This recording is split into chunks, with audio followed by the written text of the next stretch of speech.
let's just talk about Travis Hunter and Abdul Carter and these guys who are volleying, who are auditioning to be that number one pick. Number one, let me ask you this: who do you think it will be? That's a tough.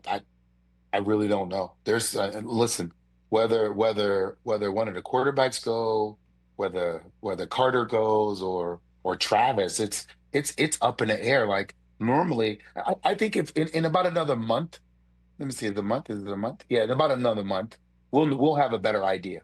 We'll have a better actually in the next like 2 to 3 weeks, we'll have a better idea, Suze. Because I still think somebody's gonna move up. I think somebody's gonna move up. I really think, and here's what, and I'm a little biased, and people might think this is because I chose to go to Colorado, but I've been around Shador since he was a kid, and I've watched what has happened. I've watched what he went through. I watched him mature into the player that he is, and I've been around a lot of quarterbacks, a couple of Hall of Famers, and a guy in Jim Harbaugh as well who was my quarterback when I was a rookie.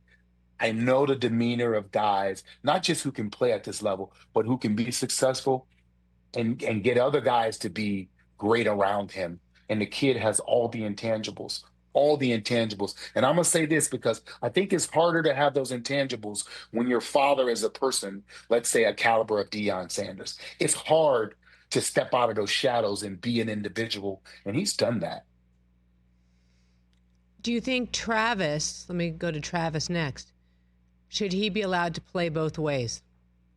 I think you let Travis do whatever the hell he wants to, as long as he can. That's what I think. It's in today's let's be real. Today's game, man, these dudes ain't hitting them for real.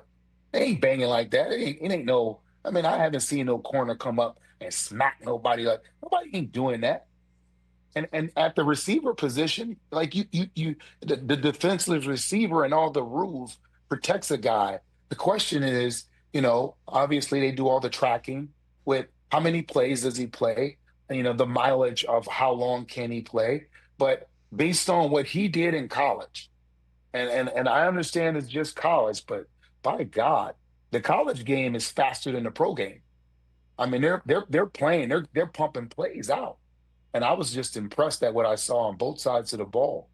The kid is put it like this: if I drafted him, if I was drafting him, he would have to show me he could not do it. Mm-hmm. He wouldn't have to show me that he could. He would have to show me that, like, I would have to see that he couldn't do it before I took him off of offense or defense, and then he would have to decide which side of the ball he wants to play on.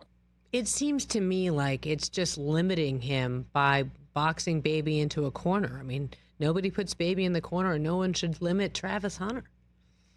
Every GM, and I'm sorry, most GMs, they want to make a name for themselves and say they drafted a guy to do this. Oh, I believe. Oh, this guy was my. They want to make a name for themselves. This is one of those times where you can really mess it up. I think you allow the guy to come in today's time, when a Deion Sanders was put in the box, a Champ Bailey was put in the box. Like, let's unbox this kid and allow him to go out, and let's see how great he can be playing the game of football.